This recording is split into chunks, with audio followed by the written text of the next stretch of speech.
just touch back on the two witnesses, okay?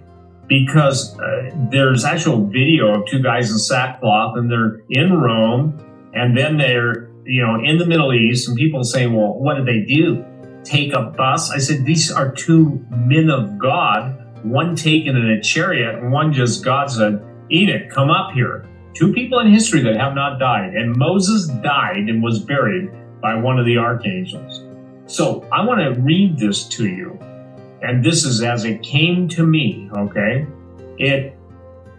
Remember, Jesus was put to death by the religious Sanhedrin and the Pharisees because he was going to expose, and did expose, the difference between the power of the living God, his Father, our Father, who art in heaven.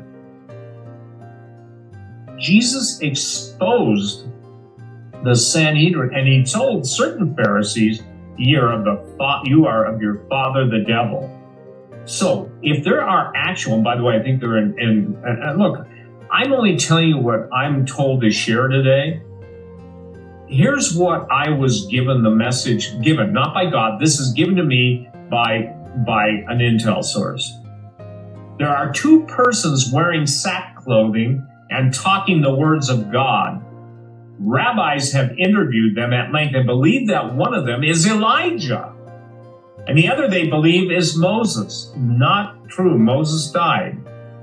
However, because of how they are speaking and what they are speaking, we do not endorse them at all for anything. There's more study going on regarding these two men.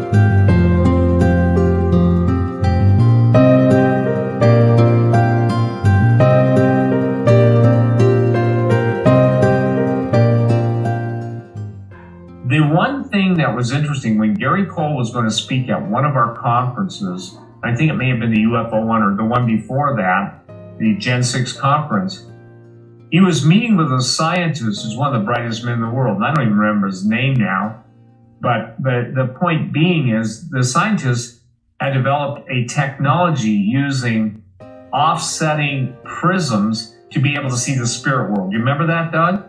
I do. Gary Cole. Yeah. Yep. Yeah. And I should remember his name, and maybe I'll think about it. But the important thing was, when we made that statement on Doug, your show, the FBI went and talked and scared the scientist so badly that he fled to Europe. Then the whatever agencies would hound Gary. The question they would hound Gary with more than any single question, do you remember what it was, Doug? Because he told it on your show. Not offhand. Okay. Go ahead. Well, I'll tell you what it was. The two witnesses. Oh. They wanted to know where they were, when they're coming. Now, and Gary said, look, they're in the Bible. Read your Bible. What they did to our brother, pray for him. Keep in your prayers, please. That's why you've not heard from them or seen him. They destroyed that man, and only God can restore him.